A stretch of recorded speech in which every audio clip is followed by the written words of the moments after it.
அஸ்ஸலாமு அலைக்கும் சொந்தங்களே, எல்லாரும் எப்படி இருக்கீங்க? டீ கேக் செய்வோமா? முதல்ல எந்த டின்ல நீங்கள் பேக் பண்ண போகிறீங்களோ அந்த டின் எடுத்துக்கோங்க. அதில் ஆயிலும் அப்புறம் மைதா ஆர் ஆல் பர்பஸ் ஃப்ளார் சேர்த்துட்டு நல்லா கோட் பண்ணிக்கோங்க. கோட் பண்ணிவிட்டு அதை ஓரமாக வச்சுக்கோங்க. அப்புறம் ட்ரை இன்க்ரீடியன்ட்ஸ்க்கு ஆல் பர்பஸ் ஃப்ளார் இல்லைன்னா மைதா சேர்த்துட்டு அதோட பேக்கிங் பவுடர் அப்புறம் சால்ட் இதெல்லாம் சேர்த்து நல்லா சலிச்சுக்கோங்க. 3 தடவை நல்லா சலிச்சுக்கோங்க. சலிச்சுட்டு அதுக்கப்புறமா சுகர் ஆட் பண்ணி அதை நல்லா மிக்ஸ் பண்ணி விட்டுட்டு அதை வச்சுக்கோங்க. அடுத்து வெட் இன்க்ரீடியன்ட்ஸ்க்கு எக் எடுத்துக்கோங்க. எக்கை யாக் தனியாக ஒயிட் தனியாக பிரிச்சுக்கோங்க.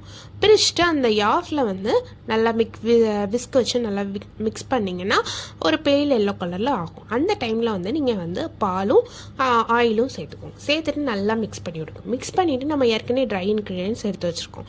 அதை 3 பேட்சாக சேர்த்து கட் அண்ட் ஃபோல்ட் மெத்தடில் நல்லா மிக்ஸ் பண்ணிக்கோங்க. மிக்ஸ் பண்ணிவிட்டு அதுக்கப்புறமா அந்த ஒயிட் இருக்கா, ஒயிட்டை நல்லா பீட் பண்ணிங்கன்னா உங்களுக்கு நல்லா ஃப்ளஃபியான ஒரு நொரை வச்சு வரும்.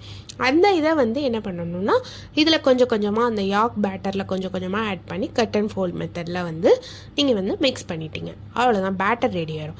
அதுக்கப்புறமா ஏற்கனவே நம்ம டின் ரெடி பண்ணி வச்சுருக்கோம். அந்த டின்னில் இந்த பேட்டரை ஆட் பண்ணிவிட்டு குக்கரோ இல்லை பெரிய பாத்திரமோ எதுலையாச்சும் அடியில் உப்பு போட்டுட்டு அதில் ஒரு ஸ்டாண்ட் வச்சு இதை இந்த பேட்டரையும் வச்சுட்டு ஒரு 30 மினிட்ஸில் பேக் ஆயிரும். பேக் ஆகிட்டோம். அதே மாதிரி நீங்கள் ஓவன் வச்சுருந்தீங்கன்னா 150 டிகிரி செல்சியஸில் 40 to 45 மினிட்ஸ் வச்சிங்கன்னா அந்த டைமில் கரெக்டாக பேக் ஆயிரும்.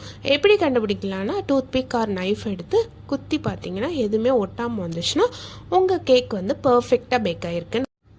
அப்படி இல்லைனா கேக்கோட ஸ்மெல் வரும். அந்த டைமில் நீங்கள் டூத் பிக் ஆர் நைஃபை வச்சு குத்தி பார்த்தீங்கன்னா உங்களுக்கு பர்ஃபெக்டாக கேக் ரெடி ஆகிருக்கும்.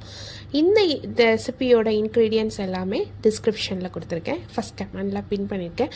அதில் பார்த்து எல்லாருமே கண்டிப்பாக ட்ரை பண்ணுங்கள். வேறு என்ன மாதிரி ரெசிபிலாம் வேணும், வேறு என்ன மாதிரி கேக்லாம் ட்ரை பண்ணலான்னு கண்டிப்பாக கமெண்ட் பண்ணுங்கள். நெக்ஸ்ட் வீடியோவில் போவோம். தேங்க்ஸ் ஃபார் வாட்சிங்.